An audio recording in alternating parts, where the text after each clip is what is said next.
예루살렘에 가면 다윗의 성이라고 이름 붙인 곳이 있습니다. 본래 다윗의 성은 예루살렘을 말하는데 지금 있는 예루살렘은 좀 후대에 생긴 좀 위쪽에 있고요. 그 밑에 다윗 때 처음 예루살렘이 수도가 되었을 때는 이렇게 조그마한 성이었습니다. 이거는 학자들이 복원해서 만든 모형입니다.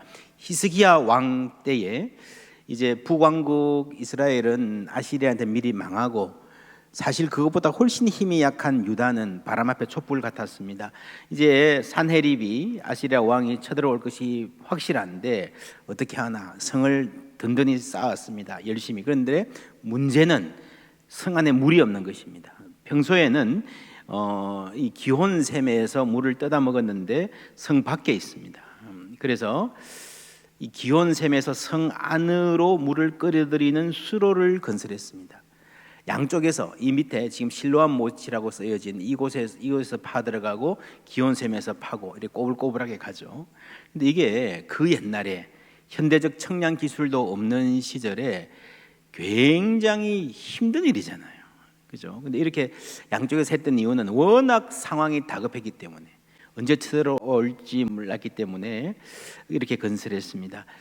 지금도 이렇게 좁은 수로가 남아 있습니다. 예루살렘 가보시면 안을 통과하는 그 프로그램이 있습니다. 양쪽에서 같이 이렇게 파고 들어가다가 마침내 만난 지점, 그 지점에 이 스토리를 써놨습니다. 실로암 비문이라고 하는 아주 유명한 비문입니다. 예, 이 양쪽 끝에서 파오던 이 터널 작업이 만났을 때에 여러분 그 감격이 여러분 아주 상상이 되지 않습니까? 실로암 비문, 이 자리에 있는 실로암 비문은 고고학적으로도 굉장히 중요한 자료입니다. 제가 내용을 소개하겠습니다. 굴 파는 작업이 끝났다. 굴이 뚫리기까지 경위는 다음과 같아.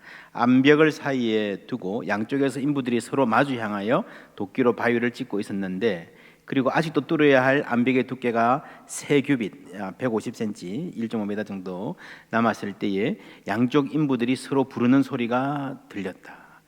여러분 얼마나 기뻤을까요? 그죠? 됐다, 우리 살았다 했을 겁니다. 암벽 오른쪽과 왼쪽으로 좁고 길게 갈라진 틈이 있었기 때문이었다. 작업이 마지막 단계에 이르렀을 때에 양쪽 인부들은 서로 마주치려고 바위를 파나갔다. 도끼와 도끼가 서로 마주쳤다. 그러자 샘에서 솟아난 물이 1200규빗의 저수지까지 흘러들었다. 그들이 뚫은 바위의 높이는 인부들의 머리 위로 100규빗이나 되는 것이었다. 여러분 이 사실이 역대하 성경에도 나옵니다. 위쪽 기온의 샘 물줄기를 막고 땅속에 굴을 뚫어서 그 물줄기를 다윗성 서쪽 안으로 곧바로 끌어들인 것도 바로 히스기야가 한 일이었다. 이게 오랫동안 기록으로만 나오고 증명되지 않다가 근대에 이르러서야 이제 발견이 되었죠. 이렇게 성경의 사실이 현실로 증명되는 발굴들이 굉장히 많습니다. 이 저쪽에 기온 샘이었고요. 이걸 끌어들여서 저수조를 만든 게 실로암입니다. 예, 이게 지금 사진이고요. 예, 그 다음 사진은 여러분 아는 사람 있습니까? 제가 우리 학생들 한량킨 학생을 데리고 예루살렘 갔을 때에 히스기야 터널을 쭉 통과해서 나오면서 찍은 사진입니다. 이 실로암 못이 요한복음 9장에 나오는 맹인의 눈을 뜨게 하면서 실로암 못에 가서 씻으라 한 그 못입니다. 오늘 말씀 이 7장 말씀하고도 연결됩니다. 명절 끝날 곧 큰 날에 라고 했는데 이 명절이 초막절입니다. 예수님 당시에 유대인들은 초막절에 좀 독특한 행사가 있었습니다. 물의 축제. 제사장들이 실로암 연못으로 내려가서 황금으로 된 물병에 물을 가득 채우고 뿔나파를 불면서 실로암에서 성전까지 올라가면서 행진합니다. 찬양대가 뒤따르고요. 그래서 올라가서 물을 포도주와 함께 제단에 붓습니다. 이 초막절은 시기적으로 우리나라 추석 비슷한 시기입니다. 이때 내리는 이른비가 그 다음 한 해 용사에 아주 중요했습니다. 그래서 본래 이 초막절은요 출애굽과 연결되었던 축제였는데 농경 문화와 만나면서 기우제 성격이 더해졌습니다. 여러분 제사장들이 실로암 못에서 포온 물을 들고 행진할 때에 찬양대가 찬양합니다. 이사야 12장 3절 함께 읽어볼까요? 그러므로 너희가 기쁨으로 구원의 우물들에서 물을 기르로다. 예, 아주 아름다운 찬양입니다. 여러분 이런 찬송을 보면요 초막절 물의 축제에서 비가 풍성히 내려서 한 해 농사가 잘 되기를 바라는 마음 그 이상의 희망이 있었던 것 같습니다. 굳이 다른 데도 좀 더 가까운 데도 물이 있는데 실로암까지 가서 퍼온 거는요, 실로암은 히스기야 때 하나님이 우리를 구원하신다는 상징이었거든요. 보냄을 받았다 그러죠. 여러분, 그래서 이 찬송을 보면 그런 느낌입니다. 해가 지나고 또 지나고 풍년도 오고 흉년도 가지만, 여러분, 이 민족의 고난 가운데에, 칠곡 가운데에 풍년 이상의 은혜가 필요하다 하는 그런 갈망이 있었던 것입니다. 메시아가 펼칠 새로운 세계에 대한 갈망이 너희가 기쁨으로 구원의 우물들에서 물을 기르리로다 하는 찬송에 담겼을 것으로 보입니다. 이 물의 축제, 초막절이 끝나는 날에 예수님이 말씀하시는 거예요. 누구든지 목마르거든 내게로 와서 마셔라. 연결이 되죠? 아주 강력한 메시지가 담겨 있습니다. 누구든지 목마르거든, 이것은 어떤 목마름을 말하는 것일까요? 이사야 55장 1절 2절 함께 읽습니다. 오호라 너희 모든 목마른 자들아 물로 나아오라. 돈 없는 자도 오라. 너희는 와서 사 먹되 돈 없이 값 없이 와서 포도주와 젖을 사라. 양식이 아닌 것을 위하여 은을 달아주며 배부르게 하지 못할 것을 위하여 수고하느냐. 인간에게 갈망이 있습니다. 너희가 어찌하여 양식 아닌 것을 위하여 라는 말은 이 갈망을 채우기 위해서 인간들이 엉뚱한 데서 해답을 구한다는 것입니다. 은을 달아주느냐, 어찌하여 수고하느냐, 이 말은 별것 아닌 일에 너무 많은 대가를 지불하고 살아간다는 것입니다. 행복의 가설이라는 책이 있습니다. 조너슨 하이트라는 심리학자가 쓴 책인데요, 가설이라는 책 제목이 의미심장합니다. 여러분, 가설이라고 하는 거는요, 결론이 아니잖아요. 주장이 아니잖아요. 이럴 것이다 라고 학자가 연구를 시작할 때 가설이라 그럽니다. 그럼 이 가설이 맞을지 안 맞을지는 끝에 가봐야 합니다. 무슨 말인가 하면은, 이 책은 행복에 대한 동서고금의 처방, 옛날의 지혜자들이 행복에 대해서 뭐라고 말했나? 공자, 노자, 스카모니, 그리스 로마의 철학자들, 스토아 철학 중심으로 성경까지 포함해서요, 이 인류의 유명한 행복에 대한 처방들을 살펴봅니다. 현대 심리학의 지혜로 점검을 합니다. 그러면서 이 저자가 내려놓는 결론은요, 이게 다 가설이라는 거죠. 이렇게 하면 행복할 것이 다 행복하다가 아니라 저렇게 하면 행복하겠지라는 가설, 추측이라는 겁니다. 마치 아무도 안 가본 땅에 대해서 추정하는 것처럼. 그래서 제목이 행복 가설입니다. 예나 지금이나 많은 사람들의 가장 강력한 가설 중에 하나는요, 욕망을 채우면 행복할 것이라 생각하는 거예요. 돈, 명예, 권력, 성욕구, 멋진 배우자와 결혼하는 것, 이런 것들이 행복을 줄 것으로 기대하는데 과연 그럴까? 조나선 하이트는 행복의 추구라는 챕터에서 구약성경 전도서를 인용합니다.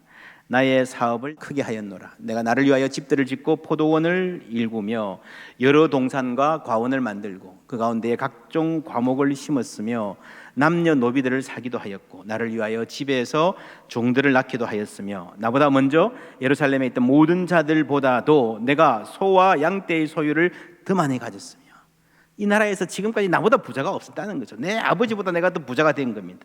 은금과 왕들이 소유한 보배와 여러 지방의 보배를 나를 위하여 쌓고 또 노래하는 남녀들과 최고의 엔터테인먼트, 인생들이 기뻐하는 처첩들을 많이 두었노라.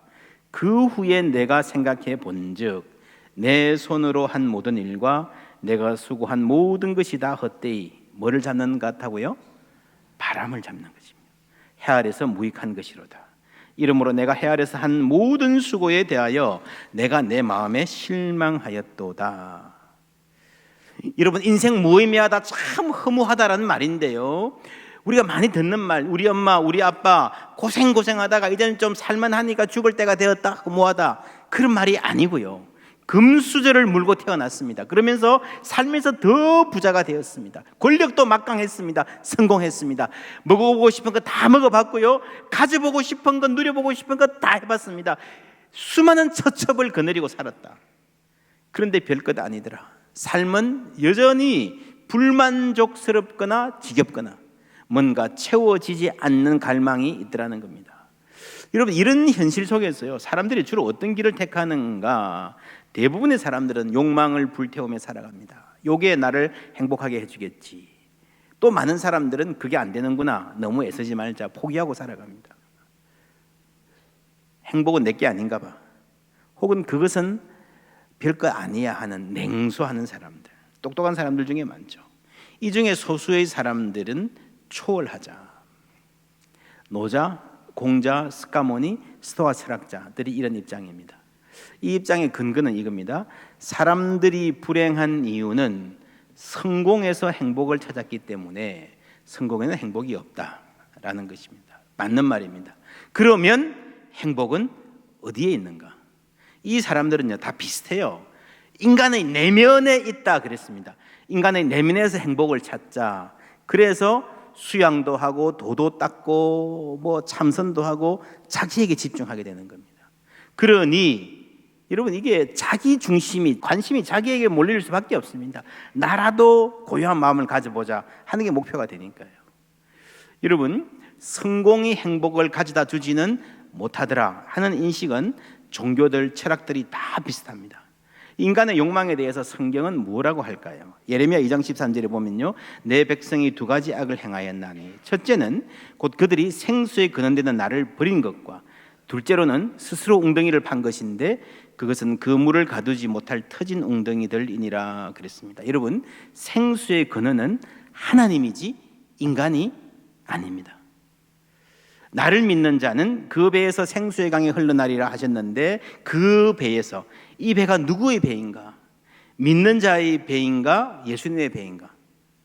어느 쪽인 것 같습니까? 나를 믿는 자는 그 배에서. 이거 한글로 들으면요, 우리말로 들으면 믿는 자의 배에서라고 들립니다. 그런데 원어의 순서를 보면, 원어와 비슷한 영어의 순서를 보면요, Whoever believes in me out of his heart, ESV 번역입니다. 한국말로 옮기면 믿는 자는 나를 그 배에서. 이렇게 보면 누구의 배 같습니까? 예수님의 배죠. 예수님의 배입니다. 문법적으로 이럴 가능성이 대단히 높고요, 요한복음의 신학과 성경 전체의 메시지가 이 해석을 지지합니다. 여러분, 우리 인간에게는요, 선한 것이 없습니다. 물론 우리 바깥에서, 외부적인 조건에서 세상의 성공에서 행복을 찾을 수 없습니다. 그러니 내면으로 들어가 보자 하는 것이 불교나 스토아 철학의 대답인데, 성경은 다릅니다. 성경은 인간의 내면에 생수의 근원이 없다라고 분명히 말합니다. 초월이라는 말을 우리가 흔히 하고요, 성경도, 기독교 신앙도 초월의 방법이라 생각하는데 그렇지 않습니다. 잘못된 이해입니다. 성경은 인간의 욕망을 초월할 수 있다고 말하지 않습니다. 예수님은 우리의 물질적인 정서적인 필요를 부정하지 않으십니다. 사람이 떡으로만 살 것이 아니다. 무슨 말입니까? 떡이 필요하다는 말이에요? 필요 없다는 말이에요? 필요하죠.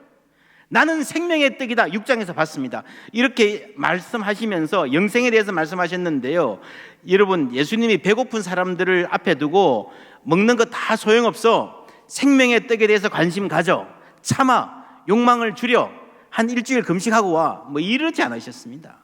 먹이셨잖아요. 배불리 먹이시고 어느 정도의 만족을 누리게 하신 다음에 진정한 만족에 대해서 말씀하신 거예요. 여러분, 솔로몬이 말했던 것처럼 세상에서 먹고 사는 것 아무리 넘치게 채워줘도 인생은 허무합니다. 여러분, 성공한 사람들, 큰 권력을 진 사람들, 소문나게 잘 나가는 사람들 중에서 긴 인생을 보고 그 끝에 행복했다는 사람 별로 없습니다. 그렇게 잘 나가는 사람들뿐 아니라 평범한 우리의 경험도 마찬가지입니다. 여러분, 집이 없을 때에 집 한 칸 가지기를 얼마나 소망했습니까? 열심히 저축하고 이 노력해서 천신만고 끝에 집 삽니다. 들어가서 첫날 밤, 여러분 기억하십니까? 너무 좋죠. 잠이 안 올 정도죠. 그런데 그 여러분 행복감이 며칠 가던가요? 열심히 시험 공부해서 취직하잖아요. 여러분, 요즘에 뭐 경쟁률이 얼마나 높은지요. 그런데 여러분, 자료를 찾아보시면요, 그렇게 경쟁률 높은 직장에 이직률도 높아요. 많이 그만둡니다. 깜짝 놀랄 일입니다. 이직 안 해도요, 불만을 입에 달고 사는 사람 많습니다. 드림 잡, 이 꿈의 직장은 아마 하기 전에만 꿈의 직장인 것 같아요. 결혼도 비슷합니다. 여러분 꿈에도 그리는 이상형을 만나서 결혼하면 여러분 내내 행복하게 살까요? 세기의 커플이란 말이 있잖아요. 한국이나 미국이나 여러분 뭐 정말 매력적이고 돈도 엄청 많은 사람들이 결혼하면 세기의 커플이라 그러는데요. 그 세기의 커플, 모든 청춘들이 부러워하는 결혼 중에서 오래 유지되는 경우는 대단히 드뭅니다. 여러분 사회의 평균 소득이 높아지면 다들 행복하고 잘 살 줄 알았는데 우울증도 늘고 자살도 더 늘고, 여러분 이상하지 않습니까? 왜 그럴까요? 인간은 그걸로 그렇게 채워줘도 만족 못한다는 거예요. 그러면 욕망을 줄이자, 줄이고 또 줄이도록 노력해보자 하는 것도 해답이 아닙니다. 성경적인 답은 무엇인가? C.S. 루이스의 말입니다. 피조물이 어떤 갈망을 안고 태어났다면 이를 충족시킬 길도 반드시 존재합니다. 아기가 배고픔을 느끼는 것은 음식이 존재하기 때문이고, 우리가 헤엄치고 싶어하는 것은 물이 존재하기 때문이며, 사람이 성욕을 느끼는 것은 성관계가 존재하기 때문입니다. 내 안에 이 세상의 어떤 경험으로도 충족시킬 수 없는 갈망이 있다면 가장 개연성 있는 설명은 내가 다른 세상을 위해 지어졌다는 것입니다. 아마 이렇게 그림을 그려볼 수 있을 것 같아요. 인간의 욕망이, 큰 욕망이 있는데 그 밑에, 여러분 이걸 없앨 수 없는 게요, 그 밑에 훨씬 더 큰 갈망이 있다는 겁니다. 이 엄청나게 큰 갈망이 여러 가지 형태로 드러나는 것일 뿐입니다. 그래서 여러분 다른 종교나 철학에서는요, 욕망이라는 말을 많이 쓰는데, 욕망을 갖고 씨름하는데요, 성경에서는 유독 인간의 실존과 관련해서 목마름이라는 말을 많이 씁니다. 이런 목마름은요, 무시한다고 무시되는 게 아니잖아요. 괜찮아 하고 내 마음을 다독인다고 해결되는 것 아니잖아요. 세상 만사가 내 마음 먹기 나름이다? 아니에요. 거짓말이에요. 물이 필요합니다. 예레미야는 물을 저축하지 못한 터진 웅덩이를 지적했습니다. 열심히 물 붓는데 밑 빠진 독에 물 붓기라는 거죠. 여러분 인간의 욕망이 얼마나 큰지, 어디 빵꾸가 났는지 어쨌거나 아무리 부어도 차지 않습니다. 성공과 명예와 돈과 권력과 쾌락을 다 부어 넣어도요, 차지 않는다는 거예요. 그래서 우리 내면을 살펴보자. 어디에 빵꾸 났는지 살펴보자.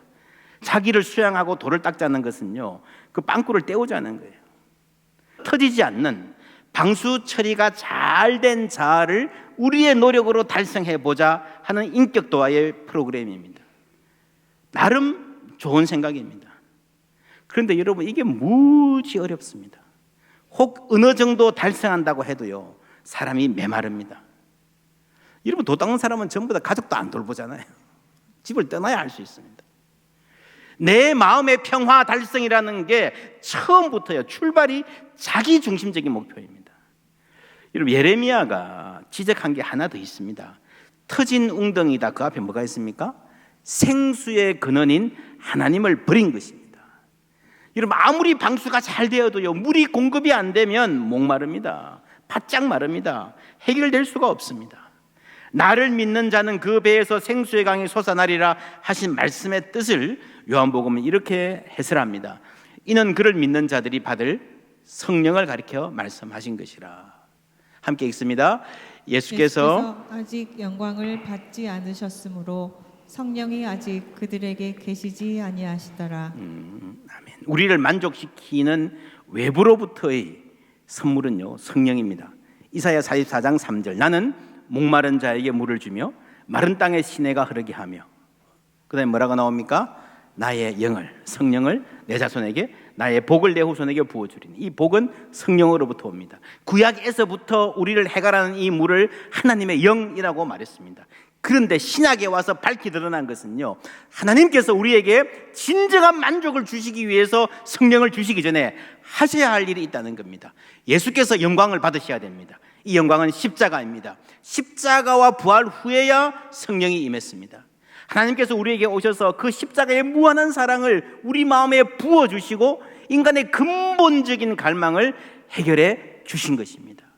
여러분 인간은요, 스스로 욕망을 억제해서 평화에 이를 수도 없고, 반대로 욕망을 놓아두니 이게 무한 질주해버려서 결국은 인간이 욕망의 노예가 되어서 살게 되는 불쌍한 존재들입니다.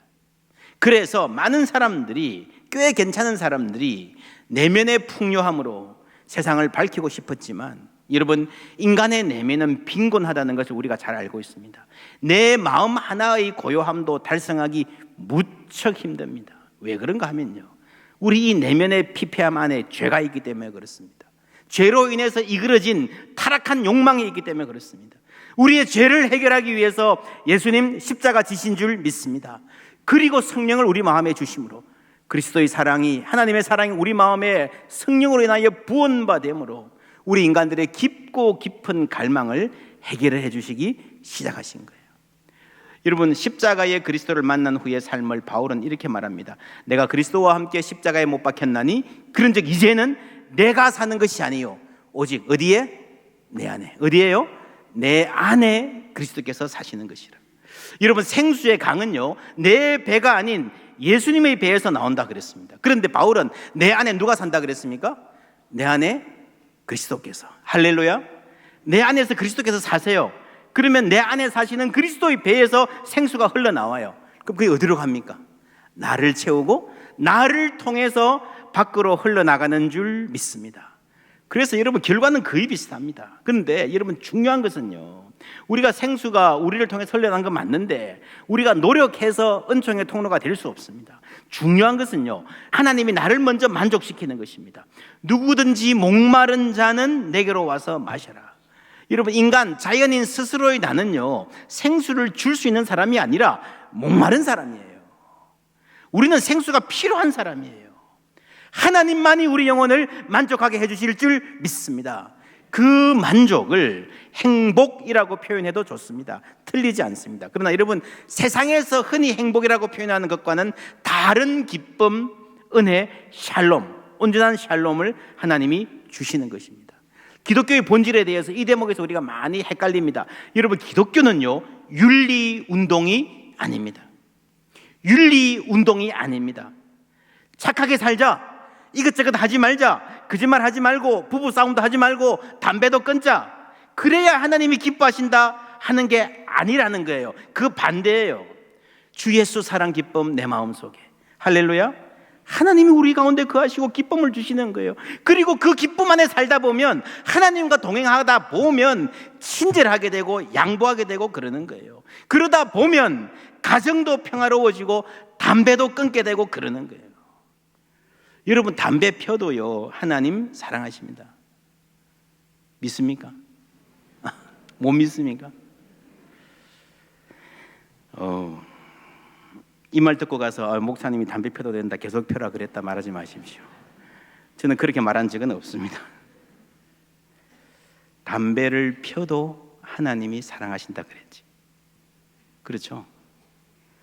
야, 너가 공부 못해도 빵점 받아와도 아빠는 늘 사랑해 라는 말과 계속 빵점 받아와 라는 말이 같아요, 달라요? 다르잖아요. 여러분, 복 있는 사람은 시냇가에 심은 나무 같다. 역시 물입니다.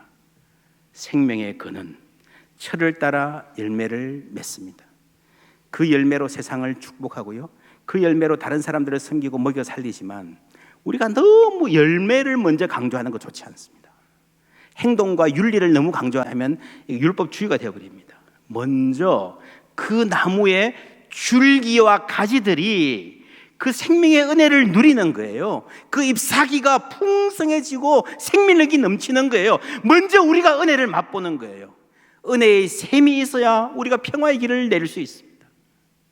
그것 없이 열매를 기대할 수가 없습니다. 시편 107편 9절 함께 읽습니다.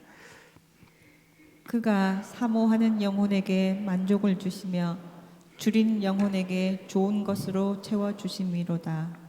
아멘. 좋은 것으로 만족하면요, 별로 안 좋은 것은 떠나게 되어 있습니다. 버리게 되어 있습니다. 그리고 내 배에서 생수의 강이 흘러 밖으로 나가는 거예요.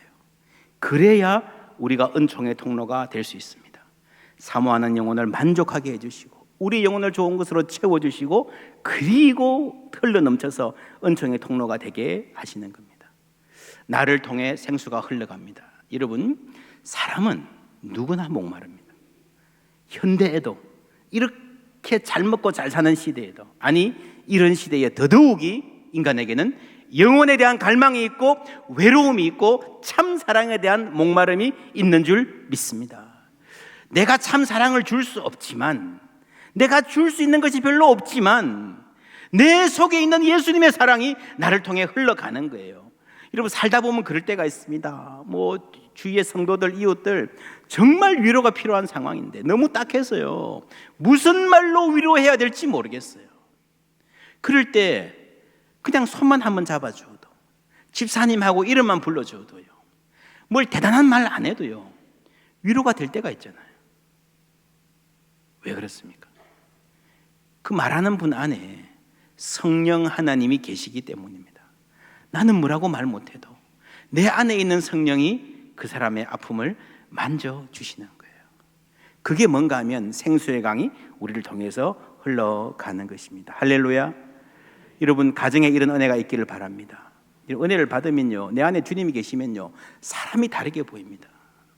불쌍해 보이고 귀하게 보입니다. 자녀를 보고 아이고 속 터져, 저걸 어떻게 하다가요, 불쌍해 보이는 거예요. 그리고 귀해 보입니다. 그게 은혜 받은 사람의 마음입니다. 여러분, 배우자는 어떻습니까? 여러분, 남편들 참 불쌍한 사람들입니다. 요즘 살기 얼마나 힘듭니까? 그렇죠? 아내들도 마찬가지입니다. 참 불쌍하고 또 귀한 사람들입니다. 그게 우리를 보시는 하나님의 마음이에요. 여러분, 내가 내 자녀의 삶을 책임질 수 없습니다. 내가 가진 것으로 절대로 자녀의 삶을 만족시킬 수 없습니다. 아빠가 해줄게, 걱정하지 마. 여러분, 그거 그냥 허세예요, 허세. 왜냐하면 사람의 갈망은요, 여러분, 자녀의 갈망은요, 내가 줄 수 있는 어떤 것보다 훨씬 크기 때문입니다. 최선의 아빠도 최고의 엄마도요, 다 무능한 부모예요. 하나님만이 여러분 자녀들의 삶을 채워주실 수 있음을 믿습니다. 그래서 우리가 할 일은 나를 통해서 그 하나님의 사랑이 흘러가는, 하나님의 위로와 복이 흘러가게 하는 겁니다. 여러분, 부부 사이도 마찬가지입니다. 인간은 사랑을 갈망합니다. 그러나 여러분, 아무리 자상하고 아무리 러블리한 와이프도요, 남편도요, 만족 못 시킵니다. 여러분, 그런 말들 많이 하시잖아요. 결혼하기 전에는 결혼하면 외로움이 끝날 줄 알았는데 결혼하고 나서 외로운 것은 더 힘들다. 많은 사람들이 그렇게 말합니다. 물론 여러분, 노력하면 조금은 도움이 될 것입니다. 그러나 근본적인 해결은 안 됩니다. 우리 모두는 무력한 남편이고 부족한 아내입니다. 서로가 원하는 사랑을 배우자가 다 채워줄 수가 없습니다. 하나님이 채우셔야 하는 줄 믿습니다. 그래서 최고의 부부는요, 서로에게 하나님을 보여주고 하나님의 은혜와 위로를 흘려주는 배우자가 되는 겁니다. 지난 금요일 밤에 전도 간증 집회, 이병욱 장로님 의사신데 오셔서 정말 열정적으로 재미있게 해피하게 간증하시는지 참 복되고 즐겁고 은혜로운 시간이었습니다. 그런데 이 장로님이요, 말미에 한 1시간 설교하시면서 말미에 그런 말씀을 하세요. 이번 중에 제 어머님이 돌아가셨습니다. 27일에 어머님 돌아가시고 29일에 화장하고 31일에 우리 교회 오신 거예요. 여러분 올 수 있겠습니까? 여러분, 부모님께 예를 갖추고 슬퍼하고 시간을 갖는 거 얼마나 중요한 일입니까? 아마 우리 교회에서 미리 알았으면 장로님 안 오셔도 되겠습니다, 다음에 하지요, 괜찮습니다, 저희는 그랬을 것 같아요. 그런데 말씀도 안 하고 오셨어요. 오셔서 설교하면서 말씀하시는 거예요. 아마 이 장로님 생각에 죽어가는 한 영혼을 살리는 것이 훨씬 더 소중하다 생각하셨던 것 같아요. 이 장로님이 전도하시면서 늘 하시는 말이에요. 우리 천국에서 만나요. 우리 예수 믿고 천국에서 만납시다. 뭐 하루에도 몇 번씩 사람들에게 이렇게 말하니까 여러분, 같이 우리가 똑같이 천국을 믿는 믿음이 있어도 늘 그렇게 말하고 전도하는 분이니까 그 말이 마음에 새겨지지 않겠습니까? 누구보다도 하늘의 위로를 강하게 받으시는 것 같았습니다. 어머님은 돌아가셨지만 나는 할 일 해야지, 내가 즐겁게 간증해야지. 여러분, 이게 마음 먹는다고 되겠습니까? 안 되잖아요. 하나님이 함께 하시는 거예요. 하나님이 그 마음에 평강 주시고 그분 통해서 은혜 주시는 겁니다. 여러분, 전도도 그래요. 말 잘한다고 되는 게 아닙니다. 하나님이 우리 안에 계시면 어눌한 우리도 사용하시고 우리의 어색한 몸짓도 사용해 주시는 줄 믿습니다. 여러분 구약 성경 에스겔서에 보면요, 바벨론 포로 갔다 와서 성전이 아름답게 지어져 회복될 거라는 예언이 나옵니다. 아주 상세하게 나옵니다. 그리고 그 다음에 47장에 뭐가 나오는가 하면 성전에서 물이 흘러나와요. 그죠? 한 1000척을 가니까 발에 잠기고, 좀 더 1000척을 가니까 무릎에, 그 다음에 허리에, 그 다음에 헤엄쳐가지고 아무라도 건널 수 없는 엄청나게 큰 강이 됩니다. 그 강이 쫙 흘러가는데요, 그 이전에는 전부 다 땅이 메마르고요, 그냥 막 비틀어지고요, 막 황무지입니다. 개풀도 엉망이 되어가지고 고기가 살 수 없어요. 근데 그 성전에서 나온 물이 흘러가는 곳마다 살아나는 거예요. 소생하는 거예요. 막 열매가 맺히고요, 막 파릇파릇 풀이 돋고요, 그 나무의 열매는 치유하는 힘이 있다 그랬습니다. 이 복된 회복이 어떻게 일어날까? 이스라엘 백성들은 기다리고 기다렸습니다. 지금도 성전이 세워지길 기다리는 사람이 있습니다. 그거 아닙니다. 그럼 성전이 뭡니까? 아름답고 웅장한 건물이 성전이 아니고요, 성령이 거하시는 전이 성전인 줄 믿습니다. 예수 그리스도를 통해서 우리 가운데 성령이 오셨어요. 이제는 우리가 성전입니다. 그 배에서 생수의 강이 흘러나리라. 에스겔에서 예언한 그 아름다운 예언이 지금 우리 가운데 이루어지고 있는 거예요. 그것이 오늘의 교회예요. 그것이 오늘이 우리가 누릴 복이고 우리가 살아가야 될 사명인 줄 믿습니다. 그 배에서 생수의 강이 흘러나리라. 이 복이 여러분 가정에, 우리 교회에, 우리를 통해서 이 땅에 충만하기를 예수님 이름으로 축복합니다.